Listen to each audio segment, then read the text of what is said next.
আল্লাহর সব নবী দাওয়াত দিল আনি ইবুদুল্লাহ, আল্লাহর ইবাদত করো, ওয়াজতানিবুত তাগুত, এবং এই যে এবং এর পরে কি আছে, বাংলাদেশের অনেক লোক আর শুনতে চায় না। তারা কয় কোরআন শরীফ আছে আল্লাহ মানুষকে ইবাদতের জন্য বানাইছে, তো আমি তো ইবাদত করতেছি, তাই তারা নামাজও পড়ে, সুদেও টাকা লাগায়। ইবাদত তো করতেছি, রোজা রাখি, নামাজ পড়ি, গোশ খাইলে কি হয়েছে? আল্লাহ রহমান, আল্লাহ রাহমিম, এগুলো আল্লাহ মাফ করে দিব, এই আশায় তারা বসে আছে। তারা ইসলামকে দুভাগে ভাগ করেছে, সুবিধা মতো মানে, অসুবিধা হলে সারে। আমার দোস্ত, বাংলাদেশে যে নোটগুলো বর্তমানে বাজারে চলমান, সবচেয়ে দামি নোট যেটা, এটা কত টাকার নোট? 1000 টাকার নোট। আপনি পাকুন্দিয়া বাজার যাবেন, বাড়ির পাশে বাজার, মাগরিবের পরে আপনার ওয়াইফ বলল যে ঘরে একটা মোমবাতি কিনা দরকার, হঠাৎ বিদ্যুৎ চলে যায়, কেরোসিন নাই, একটা মোমবাতি নিয়ে আসেন তো যান।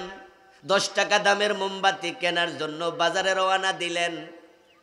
ডয়ার খুলে, ক্যাশ খুলে দেখেন যে 1000 টাকার একটা নোট আছে মানি ব্যাগে, ডয়ারে আর কোনো টাকা নাই।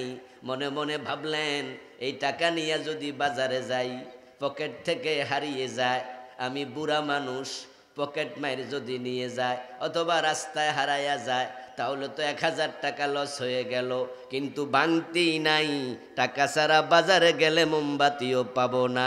এখন কি করি? এত বড় ঝুঁকি নেয়া কি ঠিক হবে? এইটা ভাইবা 1000 টাকার নোটের মাঝখান দিয়া ছিঁড়া লাইলেন, অর্ধেকটা ডয়ারে রাইখা তালা লাগাইয়া মনে মনে ভাবলেন যদি এটা হারায় 500 তো থাকলো। এ বুদ্ধি কইরা বাজারে গেছেন, যাইয়া দোকানদাররে বললেন যে ভাতিজা এটা মোমবাতি দাও 10 টাকার, আর 490 টাকা আমারে ফিরাই দাও। দিবে? দিবে? কেন দিবে না? অর্ধেক না আছে।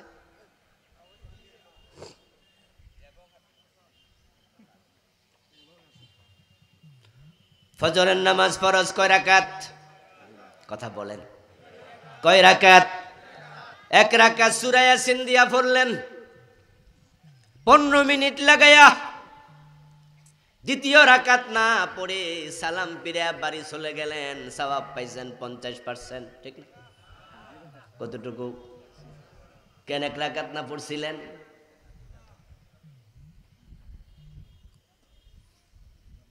বাংলাদেশের ইসলাম চলছে এভাবে চলছে দোস্ত। অধিকাংশ মানুষ জিজ্ঞাসা করলে কয় হুজুর ওয়াজ করছেন, ওয়াজ ঠিক, তবে সব কি আর মানন যায়নি?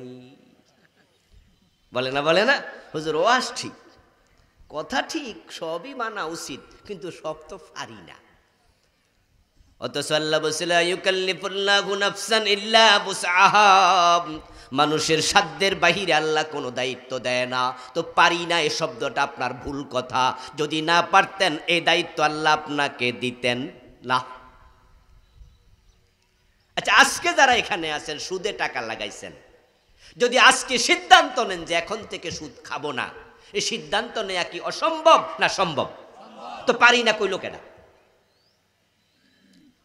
এই যে বললেন যে পারি না, এই কথাটাকে মিথ্যা কথা না? আপনি লোভী।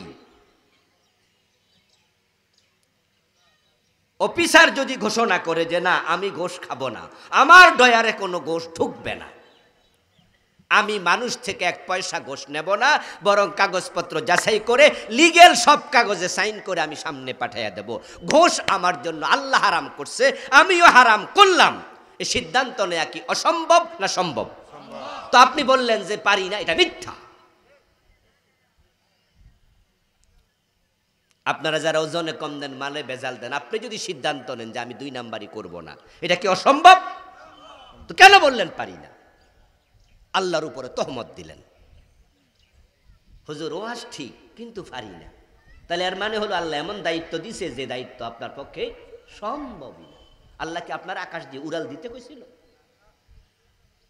আপনার পায়ে হেঁটে মসজিদে যাইতে কইছে। তা আপনি মসজিদে না যায় ঘরে নামাজ পড়ছেন, আপনি বলেন পারি না। হ্যাঁ, যদি কখনো আপনি পায়ে হাঁটতে অক্ষম হন, আল্লাহ বলবে ঘরে নামাজ পড়ো, অসুবিধা নাই। বলো হুজুর দাঁড়াতে পারি না, বসে পড়েন। বসে পারি না, শুয়ে পড়েন। আচ্ছা, শুয়ে কি ইশারায় নামাজ পড়া যায় না? তো বেনামাজি কয় হুজুর পারি না, কথা কি সত্য না মিথ্যা? প্রতিটা ক্ষেত্রে আপনি মিথ্যার আশ্রয় নিচ্ছেন আর বলছেন পারি না। নবীদের দাওয়াতের অংশ দুটি ছিল। প্রথম অংশ নিবুদুল্লাহ, আল্লাহর ইবাদত করো। দ্বিতীয় অংশ হলো ওয়াজতানিবুত তাগুত, এবং তাগুতের সাথে সম্পর্ক বিচ্ছিন্ন করো। আপনি যদি জান্নাতে যেতে চান, নবীদের দাওয়াতের দুটি অংশ একসাথে মেনে নিন। ইবাদত আল্লাহর করবেন এবং দুনিয়ার কোনো তাগুতের সাথে সম্পর্ক আপনি রাখবেন না। যদি দুইটা একসাথে ধারণ করেন, তাহলে আপনার মৃত্যুর পূর্বেই ফেরেশতারা আপনাকে জান্নাত দেখায়া তারপরে মৃত্যু দেবে।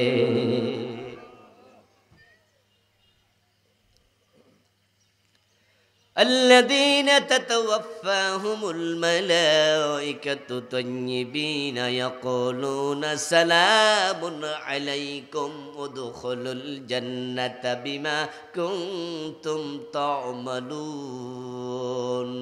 যারা পবিত্র আত্মা, ভালো মানুষ, আল্লাহ কোরআনে বলেন তাদেরকে সালাম দেওয়ার জন্য মৃত্যুর পূর্বে আমি ফেরেশতা পাঠাইয়া দেই। ওই ফেরেশতারা তার কাস্তার ফিয়রের পাশে বসে তাকে আমার জান্নাত দেখায়া তারপরে মৃত্যু দেবে। উদখুলুল জান্নাহ, আই উদখুল হাযিহিল জান্নাহ। ফেরেশতারা আপনাকে বলবে, ও আল্লাহর বান্দা, বিমা কুনতুম তা'মালুন, তুমি যে দুনিয়ায় নবী যা বলছে সেটা মানছো, আমল করছো, তোমার আমল ভালো ছিল, এই তো তোমার জান্নাত। উদখুল উদখুল। তুমি তো গরিব মানুষ ছিলা, রিক্সাওয়ালা, ঠেলাওয়ালা, দিনমজুর, চাষা, জেলে, কামার, কুমার। তুমি ভিআইপি ছিলে না। তোমার ঘরের মাঝে এক পাশে তুমি গরু পালতা, আর এক পাশে তুমি থাকতা, মাঝখান দিয়া ছিল বেড়ার পাটিশান। গরু প্রস্রাব করলে উৎকট দুর্গন্ধ তোমার নাকে আসতো। তুমি তো উত্তম সুগন্ধি কিনার টাকা ছিল না, তবে তুমি হারাম খাও নাই, চুরি ডাকাতি করো নাই, কষ্ট করছো। এই জন্য আল্লাহ আজকে তোমাকে জান্নাতের আতর পাঠাইছে, আমরা তোমার নাকের ডগায় সেটা ছিটাইয়া দিলাম। মাহুম হানুতুম মিন হানুতিল জান্নাহ। আল্লাহ তাআলা ফেরেশতা পাঠায়, প্রিয় নবীজি বলেছেন জান্নাতের আতর পাঠাইয়া দেয়। ইয়াকুলুনা সালামুন আলাইকুম, ফেরেশতারা কাতার ধরে, লাইন ধরে সালাম দেয়, আর জান্নাতের ছবিটা তুলে ধরে, তারপরে বলে চলে আসো। তখন তাদের দেহ থেকে আত্মা বের হয়, তাখরুজু, বেরিয়ে যায় তাদের প্রাণবায়ু, ওই পানির মতো, কালকাতারাতি, ওই বিন্দের মতো। যেমন মশক ঢেলে দিলে, কাইত করলে, কামা ইয়াখরুজুল মাউ মিনাস সাকা, ওই মশক্কাত করলে মশক থেকে পানি যেমন আলতোভাবে বেরিয়ে যায়, ধাক্কা দেয়া লাগে না। আল্লাহর জান্নাত দেখার সাথে সাথে প্রাণবায়ু বেরিয়ে যায়, কোনো কষ্ট পায় না, দৌড়ে বের হয়ে যায়। আর যারা উল্টা পাল্টা চলছেন, বাঁকা রাস্তায় ঢুকে গেছেন, আচ্ছা আমার অতটুকু যতটুকু করেছি, আমার মনে অতটুকু করার পরে এখন যদি আপনাদের হাতে কাগজ কলম দিয়ে দিই যে সোজা রাস্তায় কেডা আছেন, বাঁকা রাস্তায় কেডা আছেন, আমার মনে হয় অন্যকে জবাব দেওয়া লাগবো না, নিজে টের পাইবেন। সাহেবুল বাইত আদরা বিমাফি, যে আজকে কয়টা মিছা কথা কইছেন আমি জানি না, আপনি তো জানেন নাকি, যে আজকে কারে ঠকাইছেন, আজকে কারা সুদের লেনদেন করছেন, আজকে কারা অফিসে ঘুষ খাইছে, আজকে কারা নামাজ কাজা করছে। এমন লোক আছে না এখানে জোহর পড়ে নাই? আচ্ছা, আজকে যারা জোহরের নামাজটা পড়ে নাই, আজ ফজরের নামাজটা পড়ে নাই, এ কি সোজা রাস্তায় উঠছে? নিজে বুঝবেন যে কে কোন রাস্তায় আছেন। যদি আপনি বাঁকা রাস্তায় থাকেন, তাহলে আপনাকে ফেরেশতা সালামও দেবে না, আপনার নাকের ডগার মাঝে আতরও ছিটাবে না, বরং কি করবে, জেসকা তেসকা মিলে, শুটকির সাথে বেগুন মিলে, ছোটকালে আমরা কইতাম জেসকা তেসকা মিলে, মানে তুমি যেমন তোমার সাথে আচরণ তেমন। কই শুটকি তরকারিটা বেগুনের সাথে ভালো মিলে। আমরা হেফসখানায় পড়তাম, ছোটকালে হেফসখানায় পড়েছি। তো হেফসখানায় পোলাপান একটু ভোরবেলা উঠলে জিমায় আর কি, ভোরবেলা তো ঘুম বেশি থাকে, তো জিমাইতে জিমাইতে পড়ে। তো কেউ কেউ পড়া বন্ধ করে এরম করে থাকে, এরম করে খাই। তো আমরা পাশের জন সিমটি কাটতাম, কাটার সময় কইতাম জেসকা তেসকা মিলে, ঘুমের সাথে সিমটি মিলে। আপনি যেমন ফেরেশতার আচরণ তেমন। ওয়ালাউ তারা ইয ইয়াতাওয়াফাল্লাযীনা কাফারুল মালাইকাতু ইয়াদরিবুনা উজুহাহুম ওয়া আদবারাহুম ওয়া যুকু আযাবাল হারিক।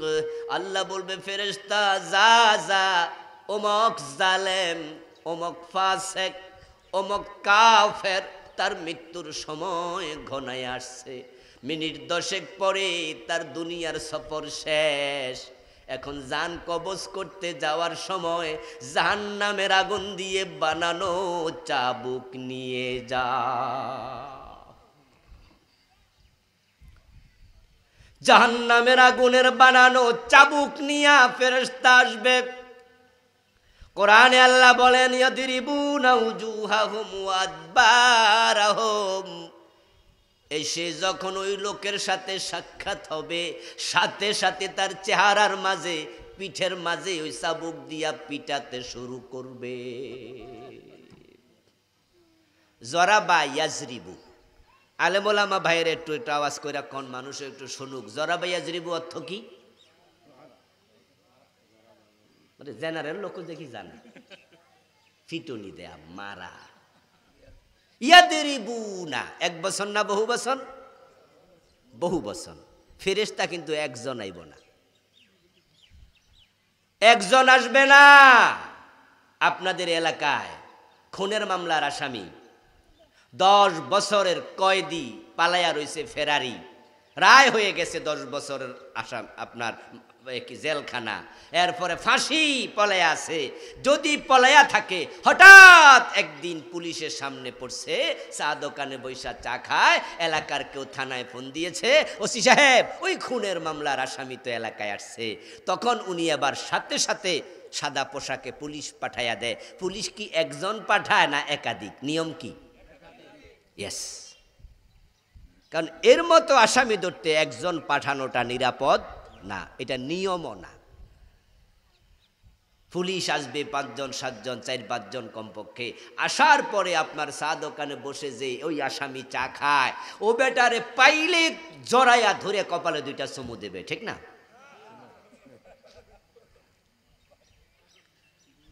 আহা, মজা লাগছে তো? সুদের টাকা খাচ্ছেন, খাইতে থাকেন।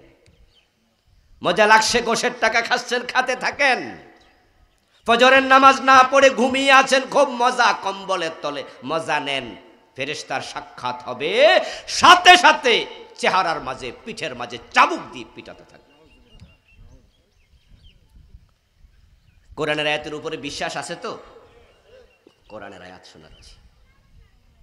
এই যে শুরু হয়ে গেল, আপনার জীবনে আর শান্তি নাই, আর শান্তি নাই। কবর আরো জঘন্য, আপনার জন্য হাসরের মাঠ আরো জঘন্য, আপনার জন্য ফুলসেরাত আরো জঘন্য, আপনার জন্য জাহান্নাম আরো জঘন্য। আপনার সুখ এখানে শেষ। আর যারা আছেন যে না, আল্লাহ তাআলা আমার কম দিছে, আমি কমেই খুশি, আমি যদি কুড়ে ঘরে থাকতে হয় তো কুড়ে ঘরে থাকলাম, মাটির ঘর বানাইয়া থাকে, এমন লোক আছে না? একসময় তো অ্যাভেলেবেল মাটির ঘর ছিল রে ভাই, মাটির ঘরে থাকলাম, টিনের ঘরে থাকলাম, সাইকেলে চালালাম, শুটকি তরকারি দিয়ে খেলাম। আমি আল্লাহর জান্নাত চাই। আপনার এই 50 বছর 60 বছর কেটে যাবে, আপনার দুঃখ যেদিন শেষ, সেদিন থেকে ফেরেশতার সালাম শুরু। এমন নেয়ামত শুরু, এ নেয়ামত আর কোনোদিন শেষ হবে না। ফেরেশতারা আপনার রূহটাকে সালাম দিয়া কবজ করে জান্নাতি রেশমি কাপড়ে ঢুকাইয়া চুমু দিতে দিতে আদর করতে করতে ইল্লিনে নিয়ে যাবে। তারপরে আপনি কবরে যাবেন, ওই রূহটাকে কবরে পাঠিয়ে দেবে। 3টা প্রশ্নের উত্তর দেওয়ার পরে আল্লাহ বলবে কবর আর মাটির ঘর যেন না থাকে, এটাকে জান্নাত বানিয়ে দাও। জান্নাতের বিছানা হবে, জান্নাতের পোশাক হবে, কবরকে প্রশস্ত করে দেয়া হবে, জান্নাতের সাথে দরজা খুলে দেয়া হবে। ফেরেশতা বলবে নাম কে নৌমাতিল আরুস, দুনিয়া তো অনেক জেগে আসিলা, অনেক কষ্ট করছো। ফজরের টাইমে জামাতে নামাজ যারা পড়ে, যেমন আজকেও জামাতে নামাজ পড়ছেন ফজর, এমন আছে না অনেকে? আলহামদুলিল্লাহ, আমরা পড়েছি আলহামদুলিল্লাহ। মাহফিল থেকে আসতে আসতে রাতের 2:30 বেজে যায়, 3টা বেজে যায়, 4টা বেজে যায়। 4টা বাজলে ঘড়ির দিকে তাকাইয়া দেখি যে আরে ফজরের জামাতের টাইম তো হয় নাই। আউয়াল ওয়াক্তে পড়লেও তো পড়তে পারতাম। নিজের সন্তানদেরকে ডেকে, পরিবারকে ডেকে, মসজিদের জামাত এখনো 30 মিনিট দেরি আছে, আমার তো ঘুমানোর টাইম নাই, ওদেরকে নিয়েও জামাতে পড়ি। আলহামদুলিল্লাহ, একা পড়ি না। 1 ঘন্টা ঘুমায়া হলে আবার উঠি, আল্লাহর কসম একা নয়। এরপরে ঘুমাই। আমি হুজুর, আমি ওয়াজ করলে দায়িত্ব শেষ, আমার আমল লাগবো না? আল্লাহ জিব্বা কেটে ফেলবে। লিমা তাকুলুনা মা লা তাফআলুন, এমন কথা বলেছো, আমল করোনি কেন? আমাদের সে আরো অনেক কষ্ট করে নামাজ পড়ে। আমরা তো আরামে থাকি, গাড়িতে চড়ি, কিন্তু এমন ড্রাইভার আমি দেখেছি, বাসের ড্রাইভার, এত সুন্দর দাড়িওয়ালা, সারা রাত জেগে জেগে বাস চালায়। সেও আবার জামাতে দেখি রাস্তার পাশে গাড়ি দাঁড় করাইয়া বাস বলতেছে আমি আসলাম গাড়িতে চড়ে, ড্রাইভার গাড়ি চালাচ্ছে, চট্টগ্রাম থেকে আসছি, হ্যাঁ স্লিপিং বাস, ঘুমায়া ঘুমায়া আসতেছি। কিন্তু ড্রাইভার তো ঘুমায় না, তার চোখ সজাগ। ড্রাইভিং যারা করে, কষ্ট কাকে বলে তারা বোঝে। ব্রেন কাজ করে, চোখ কাজ করে, হাত কাজ করে, পা কাজ করে। হাত উল্টা পাল্টা করলে গাড়ি খেতে চলে যাবে, পা দেরি করলে আরেকটার সাথে গুতা লেগে যাবে, চোখ প্যাঁচ লাগাইলে অ্যাক্সিডেন্ট হয়ে যাবে, ব্রেন কাজ না করলে অ্যাক্সিডেন্ট হয়ে যাবে। একসাথে সব কাজ করে। দেখি গাড়ি রাস্তার পাশে দাঁড় করে, ড্রাইভার বলতেছে এই যারা যারা নামাজ পড়বেন নামেন। মনটা জুড়ে গেল যে ড্রাইভার তো আমার চেয়ে আরো বেশি পরিশ্রমী, কিন্তু নামাজ কাজা করে না। এই যে আজকের ফজরের কথা বলছি, এখন গ্রামে গঞ্জে কিছু শীত আইছে না? যারা ভোরবেলা আপনার ফজরের নামাজ জামাতে পড়ছে, ওদের কিছু কষ্ট করা লাগছে। কম্বলটা ধাক্কা দিয়া সরানো এত সহজ না। ফেরেশতা আপনাকে বলবে নাম কানাউমাতিল আরুস, দুলা যেমন বাসর ঘরে ঘুমায়। ও আল্লাহর বান্দা, তোমার দুনিয়ার কষ্ট শেষ, এখন জান্নাতের বিছানা, জান্নাতের পোশাক তোমার কবরের মাঝে এসে গেছে। ওই পোশাক পরে আল্লাহর জান্নাতের বিছানায় ঘুমায়া যাও, এক ঘুমে কিয়ামত হয়ে যাবে। ঘুমানোর অনেক সময় আছে, অনেক লম্বা সময় আল্লাহ দেবে। দুনিয়া একটু ঘুম ব্যাঘাত ঘটাইয়া কষ্ট করে ফজরের নামাজ জামাতে পড়া উচিত, কাজা করা যাবে না। এই বিষয়ে আপনারা একমত হতে রাজি আছেন না? নাই? পড়বেন পড়বেন, ফজরের নামাজ কাজা করবেন না। ফজরের নামাজ এবং আসরের নামাজ মুনাফেক কাজা করে। যে ফজর এবং আসর নামাজ কাজা করে সে মুনাফেক। এই 2 ওয়াক্তের নামাজ মুনাফেকের জন্য কঠিন। আর যারা ফজরের নামাজ তরক করে না, কাজা করে না, তারা মুমিন। আনিবুদুল্লাহ, আল্লাহর ইবাদত করো, প্রথম অংশ। এখন ইবাদত কি? আল ইবাদাতু হিয়া কাযাউল হায়াতি বিহাসবি আওয়ামিরিল্লাহি তাআলা ওয়া নাওয়াহি। ইবাদত মানে হলো আল্লাহর আদেশ এবং নিষেধের ভিত্তিতে জীবন পরিচালনা করা। নবীদের দাওয়াত ছিল ইবাদত করো, প্রথম অংশ। এখন ইবাদতটা কি? আপনি যে নামাজ পড়ছেন, রোজা রাখছেন, এগুলো ইবাদত নয়, এগুলো ইবাদতের অংশ। যেমন এই যে আমার মাথাটা যদি এখান দিয়া কেটে এটা আলাদা একটা বলে রাখে, প্লেটে রাখে, আর কাউকে জিজ্ঞাসা করা হয় এটা কি, আমরা কি কেউ বলবো এটা মানুষ নাকি বলবো মাথা? যদি ফুসফুস বের করা হয় এটার নাম কি মানুষ না ফুসফুস? এটা যদি কেটে ফেলা হয়, আলাদা করা হয়, এটা কি মানুষ না হাত? তো মানুষ কই? মানুষ হলো সবগুলো যখন একসাথে হবে। নামাজের নাম নামাজ, রোজার নাম রোজা, হজের নাম হজ, জাকাতের নাম জাকাত, পর্দার নাম পর্দা, জিকিরের নাম জিকির, এক একটা এক এক নাম। সবগুলো যখন এক জায়গায় হয় তখন তার নাম হয় ইবাদত। ইবাদত হলো দুটি অংশের সম্মিলন, দুটি জিনিসের সমন্বয়। একটা হলো কিছু করণীয়, আরেকটা হলো কতিপয় জিনিস বর্জনীয়। কিছু করো কিছু ছাড়ো, দুটা একসাথ হবে, তার নাম হবে ইবাদত। যে নামাজ পড়ে সুদ খায় সে ইবাদতকারী না, বরং সুদ খেলে ৭৩টা গুনাহ, সবচেয়ে ছোটটা হলো নিজের মায়ের সাথে জেনা। তো জেনাকারী ইবাদতকারী হয় কেমনে? আমার বন্ধু বলুন তো, যদি আপনার সাথে এক ব্যক্তি আজকের আসরের নামাজে দাঁড়াইলো, নামাজটাও পড়লো সুন্দর করে, আপনি দেখলেন কত দারুণ করে রুকু দিল, সেজদা দিল, ঠিক ইমামের সাথে সব কিছু পরিপালন করলো, নামাজ শেষে আপনি তারে জিজ্ঞাসা করলেন, ভাইজান মসজিদের সামনে কল তো নষ্ট, আমি তো বাড়ি থেকে অজু কইরে আইছি, আপনিও তো আমার সাথে নামাজটা পড়লেন, কষ্ট কইরা অজুটা কোথায় করছেন? হে কয়, না কল নষ্ট তাই অজু করি নাই। কথা কিন্তু বুঝতে চেষ্টা করে। সে বলল যে হুজুর এই তো কলে অজু করবো ভাবছিলাম, আইসা সাপ দিয়ে দেখি সাফা কল নষ্ট, নামাজের সময় হয়েছে তাই ভাবছি নামাজ পড়ালাই, তাই অজুয়ে করি নাই। আপনাদের কাছে জানতে চাইব, বলুন তো তার যে নামাজটা ছিল এই 2 মিনিট আগে, এটা ইবাদত হয়েছে নাকি? রুকু কি বাদ দিছিল? সেজদা কি বাদ দিছিল? কিয়াম কুদ বাদ দিছিল? উত্তর হলো না। নামাজের মাঝে আর কানা হাকাম 13 ফরজ, তার মাঝে 1 নম্বরে শরীর পাক, শরীর পাকের জন্য অজু করিতে হয়। 13 ফরজের মাঝে 1 ফরজ অজু। সে 12টা আদায় করছে, একটা আদায় করে নাই, তাই বাকি 12টার দাম একানাও নাই।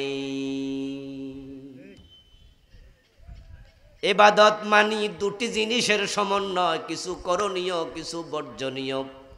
করণীয় হলো ফরজগুলো, শরীয়তের কি কি কাজ ফরজ সব করতে হবে, কিন্তু এখানে আমরা ঘাটতি দেই। শরীয়তে যা বর্জনীয় সব বর্জন করতে হবে, এখানেও আমরা ঘাটতি দেই। শরীয়তে যা করণীয় ও করণীয়র মাঝে পর্দা একটা করণীয়। এখন 5 ওয়াক্ত নামাজি, অথচ তার মেয়ে বোরকা ছাড়া স্কুলে যায়, কলেজে যায়, এমন বাবা আছে না নাই? তো সে তার মেয়েরে পর্দা করলো কই? নামাজি মানুষ বউটা পর্দা করে না, নিজের বউ বেপর্দায় চলে, বোরকা ছাড়া আপনার হাসপাতাল যায়, চাকরি করতে যায়, বাবার বাড়ি বেড়াতে যায়, সবার সামনে লিপস্টিক দিয়া ঘোরে, এমন লোক আছে কিনা? তো কই করণীয় বাকিগুলা কই? কিছু করলেন কিছু ছাড়লেন।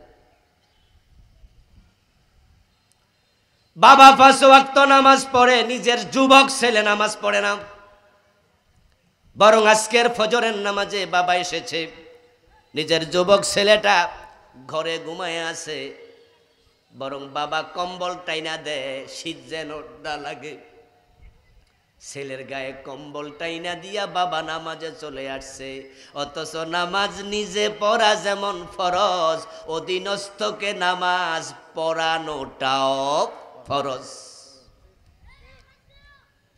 শুনেন, ইসলামকে মন মতো নিয়েন না, দয়া করে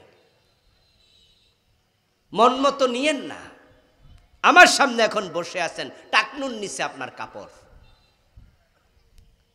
আপনি প্রতিদিন একবার শেভ করেন, মাহফিল আসতো, বিড়ি টানছেন, যাওয়ার সময় আর একটা বিড়ি খাইতে খাইতে চলে যাবেন, বসে আছে বিড়ির প্যাকেট পকেটে, এমন শ্রোতা দুই একজন আছে না?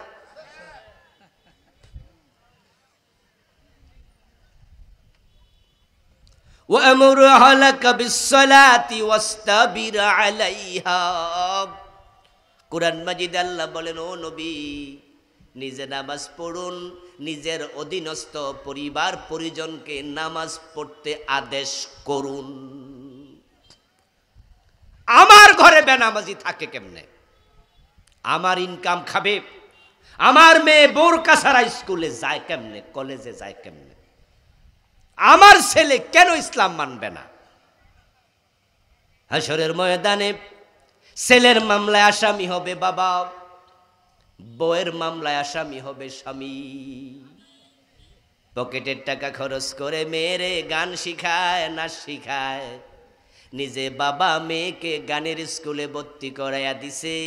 এই মেয়ে হাসরের ময়দানে বলবে, আল্লাহ, আমি জাহান্নামে একা কেন যাব? আমি বেপরদায় চলেছি, বাবা বাধা দেয় নাই, উল্টা বাবাই তো গানের স্কুলে ভর্তি করাইছে। আমার বাবারে ডাকো, নাজআলহুমা তাহতা আকদামিনা লিয়াকুনা মিনাল আসফালিন। বাবারে আজকে পায়ের তলায় রেখে জাহান্নামে যেতে চাই। স্ত্রী একই মামলা দেবে, আল্লাহ, আমার স্বামী আমাকে বোরকা পড়তে বলে নাই, বাধ্য করে নাই। এজন্য শরীয়তের যে করণীয় গুলো আছে এগুলো শিখবেন। একদিনের ওয়াজে তো সব শিখা যাবে না, নিজ দায়িত্বে শিখবেন ফরজগুলো, ওয়াজিবগুলো। যেখানে ঠেকে যাবেন ওখানে তাওবা করবেন। আমি আবুল কালাম আজাদ ইসলামের সব বিধান 100% আমিও মানতে পারি না, মানি না, হয়ে যায়। নিজে মানুষ, চোখের খেয়ানত হয়ে যায়, মুখের খেয়ানত হয়ে যায়, পরে বুঝি এই কাজটা করা আমার ঠিক হয়নি। তখন কি করি? তখনই বলি, রব্বানা যালামনা আনফুসানা, আল্লাহুম্মা আনতা রাব্বি লা ইলাহা ইল্লা আনতা খালাকতানি আনা আবদুক আস্তাগফিরুল্লাহ আস্তাগফিরুল্লাহ। আল্লাহ, ভুল হয়ে গেছে।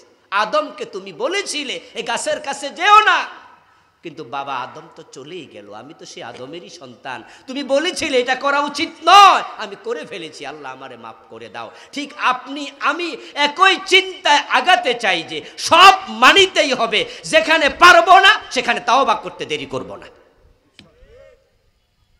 রাসূল বলছে, আলা কুল্লুকুম খাত্তাউন খায়রুল খাত্তাইনা তাওয়াবুন। ও আল্লাহর বান্দারা, তোমরা সবাই গুনাহ করবে, তোমরা গুনাহগার, তবে তোমাদের মাঝে আল্লাহ তাকে সবচেয়ে বেশি ভালোবাসে যে গুনাহ করলে তাওবা করে। ওয়াজতানিবুত তাগুত, তাগুতের সাথে সম্পর্ক রাখা যাবে না, সেটা আবার কি জিনিস?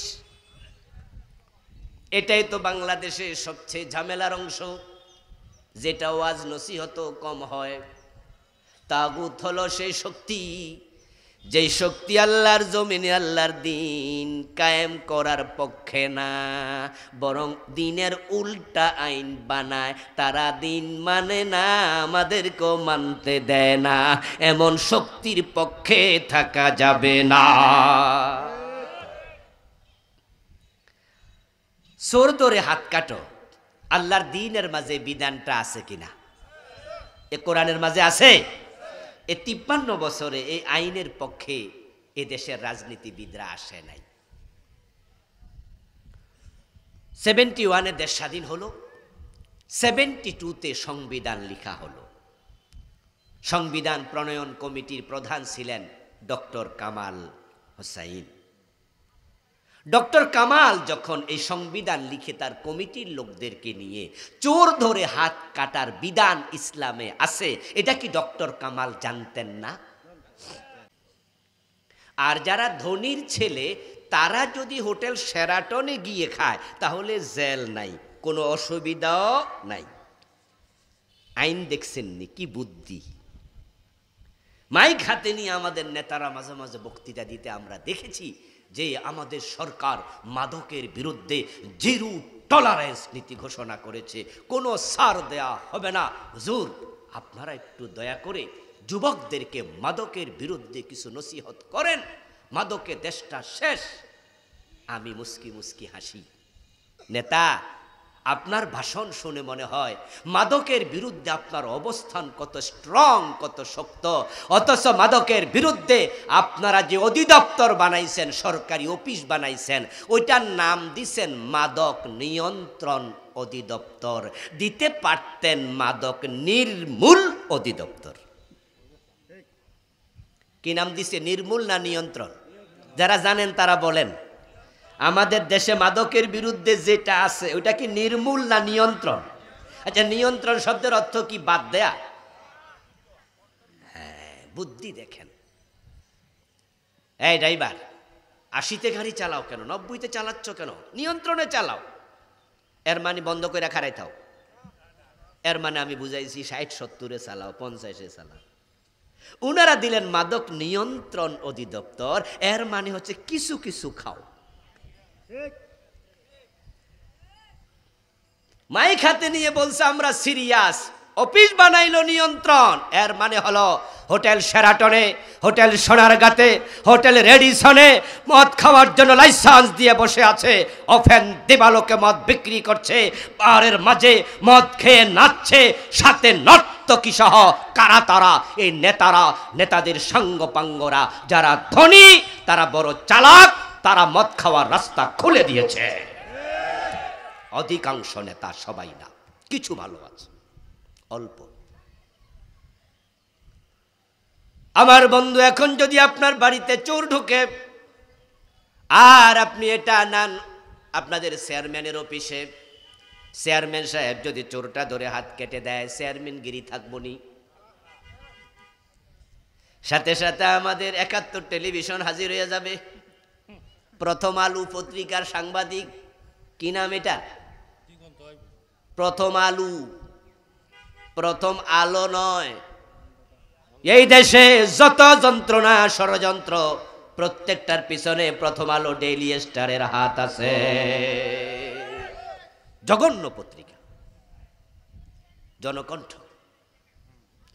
ওরা ধরে এসে যাবে, রিপোর্ট করে দেবে চেয়ারম্যান চোর ধরে হাত কেটেছে, তার বিরুদ্ধে রাষ্ট্রদ্রোহ মামলা হয়ে যাবে।